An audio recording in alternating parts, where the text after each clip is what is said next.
Bonjour et bienvenue dans mon atelier. Je m'appelle Denis Fortin. J'aimerais vous partager ma passion pour le travail du bois.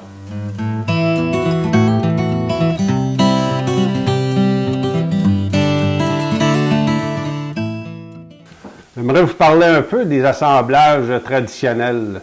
Quand on parle d'assemblage traditionnel, on va parler de queue d'aronde, de queue droite, on va parler de tenon mortaise, on va parler d'assemblage à clé. La caractéristique des assemblages traditionnels, ce sont tous des assemblages mécaniques qui permettent là, de tenir en place les composantes sans aucune fixture métallique, sans aucun, on peut les coller, mais même sans colle, c'est très solide. Quand on réussit à construire un meuble et l'assembler, simplement qu'avec des assemblages mécaniques, on s'assure de la longévité et de la durabilité de notre ouvrage là, pour des centaines et des centaines d'années. Un peu comme nos ancêtres le faisaient. Les meubles construits il y a plus de 100 ans, 150 ans, sont encore très très solides aujourd'hui. Puis ils utilisaient à ce moment-là aussi des assemblages traditionnels, des assemblages mécaniques. Pour illustrer un peu qu'est-ce que ça fait les assemblages mécaniques, ici on a un panneau qui pourrait être un panneau de porte ou un dessus de coffret. Puis on vient simplement l'assembler avec des tenons et mortaises. À ce moment-là, chacune de nos composantes est fixée une dans l'autre. C'est très très solide comme structure.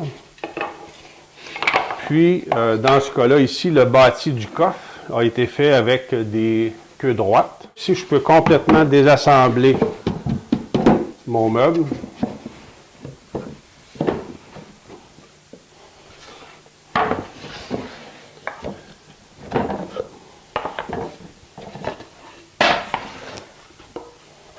Donc ici, là, j'ai un meuble là, qui est complètement séparé, puis j'ai une base ici là, qui était aussi indépendante. Donc, un assemblage mécanique, ça a l'avantage d'être très, très résistant, très durable. Puis en plus, là, j'ai besoin d'aucune fixture pour assembler le tout. Fait que lorsque je fais mon projet final, j'ai simplement à venir coller mes différents coins. Donc, si on avait à recomposer notre projet.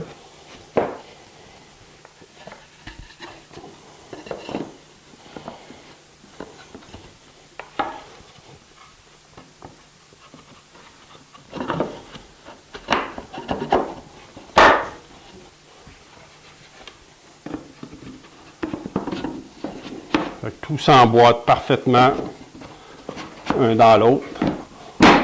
Et voilà. On va venir coller ça dans la base ici.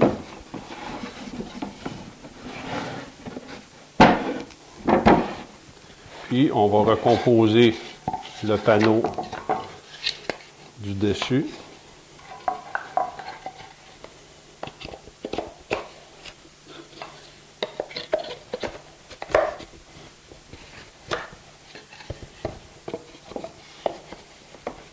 Et voilà, on a un assemblage ici qui est très, très, très résistant. Une fois que c'est bien ajusté, bien collé en place, c'est durable pour des centaines et des centaines d'années. Donc, on peut facilement faire nos meubles avec ces techniques-là. Puis, on va avoir des ouvrages là, qui sont vraiment très intéressants, puis très, très durables. Donc, dans les cours que je vous propose, on va apprendre les différentes techniques de base. On va apprendre à faire les tenons mortaises. On va apprendre à faire les queues droites. On va faire un petit projet en même temps, un coffret. On va apprendre à faire des assemblages à clé. Ça, c'est très esthétique là, comme assemblage, en plus d'être très résistant aussi. Puis, on va apprendre à faire des queues d'aronde. J'ai développé une méthode pour faire des queues d'aronde à la main, qui est très, très simple. On va travailler à partir de gabarits. Vous allez voir là, que tout le monde est en mesure, avec cette technique-là, avec cette méthode-là, d'atteindre un résultat d'allure professionnelle.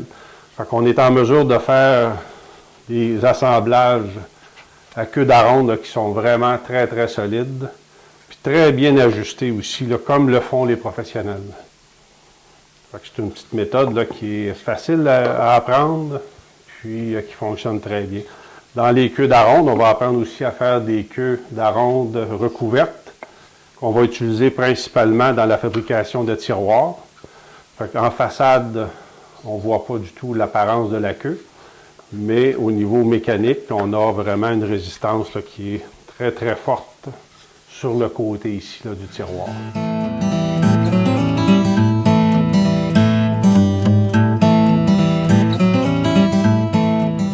Donc, je vous invite à suivre les formations. Chaque formation est accompagnée de plans détaillés. On fournit aussi les stencils requis là, pour la réalisation de chacune des différentes étapes. Puis, tout ça est accompagné de vidéos pas à pas.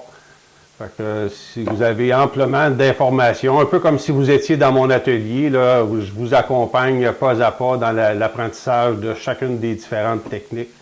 Puis, on a beaucoup d'informations qui est véhiculée à travers chacun des cours. Beaucoup de trucs d'atelier aussi. Là. Souvent, le travail d'ébénisterie, c'est un ensemble de trucs qu'on développe, des manières de faire qui nous aident à atteindre les résultats. Puis avec les guides de coupe que j'ai développés, avec les outils de serrage là, qui sont aussi disponibles, on est en mesure là, de faire des travaux de qualité professionnelle pour un bricoleur. C'est vraiment intéressant. Donc, je vous invite à nous suivre puis à participer en grand nombre. Là. On va avoir beaucoup de plaisir dans le travail du bois.